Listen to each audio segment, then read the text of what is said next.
In this video, I explain Samsung Smart TV turning on and off.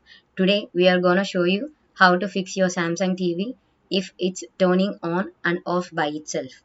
We are gonna show you several methods for fixing this problem. Method 1. The first thing to try here is really the simplest. Just basically unplug your TV from the wall, wait about 60 seconds. Now, don't be impatient. Here, wait for the 60 seconds. Then plug it back in. This will reset your TV. If it not clears the problem, then let's go on to the next try. Method 2. Press the home button on your remote.